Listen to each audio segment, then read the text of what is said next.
भाजपा प्रशिक्षण सत्र का तीसरा और अंतिम दिन है आज और योगाभ्यास से आज अंतिम दिन की शुरुआत हुई।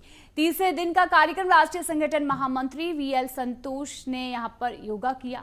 सीएम साय, अध्यक्ष किरण सिंह देव सहित सभी मौजूद रहे और अंतिम दिन 4 सत्रों का प्रशिक्षण शिविर भी होगा। 4 सत्रों में प्रशिक्षण शिविर के दौरान सभी वरिष्ठ नेता यहां पर प्रशिक्षण देते हुए नजर आएंगे। सांसद और विधायकों की क्लास लगाते हुए नजर आएंगे। तो यहाँ पर इस प्रशिक्षण शिविर में विधायक और सांसदों को किस तरीके से आगामी कार्य करने हैं, किस तरीके से संबोधन देना है, इसे लेकर जानकारी देते हुए भी नजर आए हैं। चलिए इसी खबर पर और अधिक जानकारी के लिए हमारे साथ अंबिकापुर से state editor doctor Awadhesh Mishra ji जुड़ चुके हैं। अवधेश जी, देखिए अंबिकापुर के मैनपाट में एक बड़े प्रशिक्षण का आयोजन किया जा रहा था। भाजपा लगातार पहले ही इस 3 दिवसीय प्रशिक्षण को लेकर जानकारी दे चुकी थी और अब देखिए काफी सफलतापूर्ण ये जो प्रशिक्षण शिविर है वो यहाँ पर देखने को मिल रहा है और आज अंतिम दिन भी है इस प्रशिक्षण शिविर का। बिल्कुल आपने सही कहा कि जिस नियत और मकसद के साथ बीजेपी के सांसद विधायक यहाँ पहुंचे थे वो सफल होता दिखाई पड़ रहा है, क्योंकि जो डिसिप्लिन शिविर में देखने को मिला, जो जिस तरह से लोगों ने, जो बड़े नेता थे उन्होंने जिस तरह से संबोधित किया, उसके बाद उस पर चर्चाएं हुई, उसके बाद एक एक करके बातचीत हुई, ये तमाम चीजें बताने के लिए काफी है कि बीजेपी किस तरह से अपने विधायक सांसदों को प्रशिक्षित कर रही है।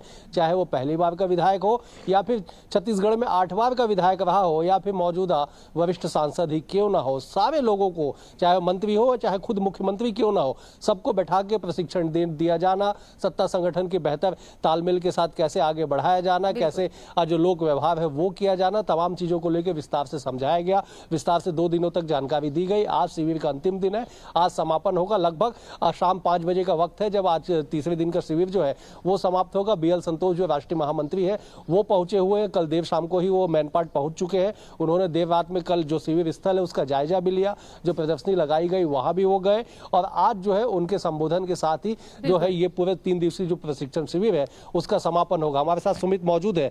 सुमित, आज के बाद कैसी बीजेपी आपको दिखाई पड़ेगी, खास करके सरगुजा में? देखिए, बीजेपी की बात की जाए तो जो 2023 का चुनाव था उसमें कहीं ना कहीं बीजेपी काफ़ी मजबूत नज़र आई थी।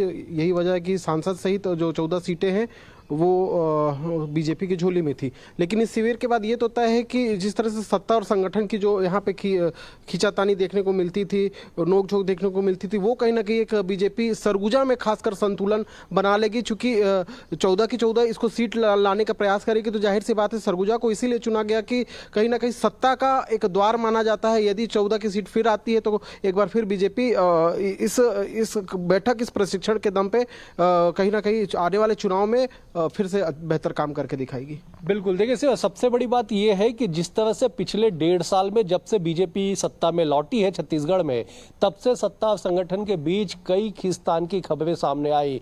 कई मौके पे इस बात का जिक्र किया गया कि सब कुछ ठीक नहीं चल रहा है और यही वजह है कि संगठन के शीर्ष नेता हो, सत्ता के तमाम नेता हो, सबके साथ मौजूदगी में, सबकी मौजूदगी में जो प्रशिक्षण दिया गया, जिस तरह से 2 दिनों तक सफल आयोजन हुआ, तीसरे दिन का भी आयोजन की तैयारी हो चुकी है, योग अभ्यास से शुरू हुआ, तो ये तमाम बातें बताने के लिए काफी है कि बीजेपी जो कह रही है कि ये 3 दिन उनके लिए आने वाले 3 साल का रास्ता तय करेगी। मतलब चुनावी साल जो 2028 होगा उसका राह प्रशस्त करेगी। तो ये कहीं से अतिशयोक्ति नहीं होगा। बीजेपी कमर कस चुकी है और जो प्रशिक्षण दिया गया, जिस तरह से नेताओं को, विधायकों को लोक व्यवहार के प्रति आग्रह किया गया, आगाह किया गया, वो आने वाले समय में धरातल पर जरूर देखने को मिलेगा। जी, लेकिन देखिए आज अंतिम दिन था, समापन का दिन था और आज केंद्रीय गृह मंत्री अमित शाह को यहाँ पर पहुंचना था, लेकिन देखिए अचानक ही उनका ये दौरा यहाँ पर रद्द हो जाता है। क्या कारण है? बिल्कुल, देखिए अमित शाह के दौरे अगर रद्द होने की पीछे की वजह केवल तकनीकी बताई जा रही है कि दरिमा एयरपोर्ट जो मां महामाया के नाम से है, उस एयरपोर्ट का जो रनवे है उसकी जो लंबाई है बीएसएफ के उस बड़े प्लेन को लैंड करने के लिए सक्षम नहीं है। साथ ही साथ अमित शाह का जब काफिला चलता है, जब उनका कॉन्वॉय चलते हैं, तब उस समय उनके बीएसएफ के जो प्लेन है, बड़े प्लेन के साथ साथ 2 चीता हेलीकॉप्टर भी उनके साथ चलता है, जिसमें उनके कई जो सुरक्षा के अधिकारी होते हैं वो मौजूद होते और सभी को एक साथ एट ए टाइम टाइम जो है एक रनवे पे एक एयरपोर्ट पे मौजूदगी कंपलसरी माना जाता है, लेकिन तकनीकी कारण से ये यहाँ पे उपयुक्त नहीं हो पाया। संभवतः यही बड़ी वजह रही होगी कि अमित शाह का दौरा रद्द हुआ। कल जब इस विषय में गृह मंत्री विजय शर्मा से बातचीत की गई तो उन्होंने कहा कि पहले भी अमित शाह जो है वो छत्तीसगढ़ के विधायकों को, सांसदों को प्रशिक्षण दे चुके हैं और आने वाले समय में भी इस तरह की तस्वीरें देखने को मिलेगी। तो उनका ना आना प्रशिक्षण के लिए कुछ बहुत बड़ा एक झटका नहीं है, लेकिन ये जरूर है कि अमित शाह की मौजूदगी अपने आप में कई बातों को बताने के लिए काफी होती है। लेकिन बीएल संतोष जो बीजेपी के संगठन राष्ट्रीय महामंत्री है, उनकी मौजूदगी भी काफी कुछ कहती है कि बीजेपी के जो नंबर 3 है वो यहाँ पे मौजूद रहेंगे, तमाम विधायक सांसदों को वो प्रशिक्षित करेंगे। जी बिल्कुल। अवधेश जी देखिए, एक छोटा सा सवाल, और यहाँ पर जो एक वीडियो वायरल हो रहा है और जो तस्वीरें वायरल हो रही है उसमें ये देखा जा रहा है कि जो सांसद विधायक हैं उनके साथ सीएम विष्णुदेव साय खुद नाचते और झूमते नजर आ रहे हैं। ये आगामी दिनों के लिए छत्तीसगढ़ की राजनीति के लिए क्या कुछ साबित कर रही है ये तस्वीरें? बिल्कुल, देखिए इसी बात का जिक्र सुमित कर रहे थे कि आने वाले समय में जो है अब वो खींचतान दिखाई पड़ेगा नहीं। और जिस तरह से तस्वीर सुमित हम दिखा रहे अपने दर्शकों को कि सीएम खुद झूम रहे, तमाम मंत्री हैं, विधायक हैं, जो अलग अलग गुट माने जाते तो सब एक साथ एक ही जगह पे मानदेय की थाप पे थिरकते हुए नजर आ रहे हैं। क्या कहेंगे?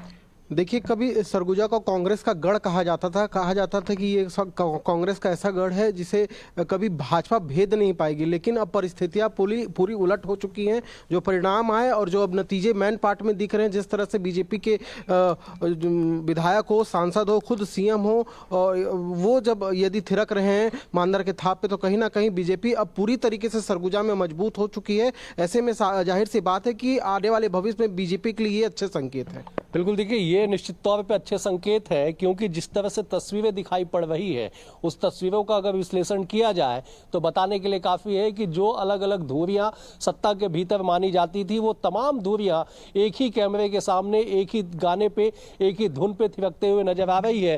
तो ये माना जा सकता है कि 2 दिनों के शिविर के बाद जो तस्वीरें निकल के आई वो बीजेपी के लिए सुखद तस्वीर है, क्योंकि जो डिसिप्लिन है, जो अनुशासन है, उसका जो पाठ पढ़ाया गया, जो एकजुटता की बात कही गई, वो तस्वीरें अब देखने को मिल रही है। बिल्कुल अवधेश जी, देखिए इस प्रशिक्षण शिविर से ये तो साबित होता है कि आगामी दिनों में भाजपा कसकर यहां पर कमर कसकर तैयार हो चुकी है, किस तरीके से कांग्रेस को यहां पर मात देनी है और किस तरीके से छत्तीसगढ़ की राजनीति में एक बड़ा बदलाव लाना है, ये जरूर देखने को मिलेगा। फिलहाल तमाम जानकारी के लिए और हमारे साथ बनने के लिए आपका बहुत बहुत धन्यवाद।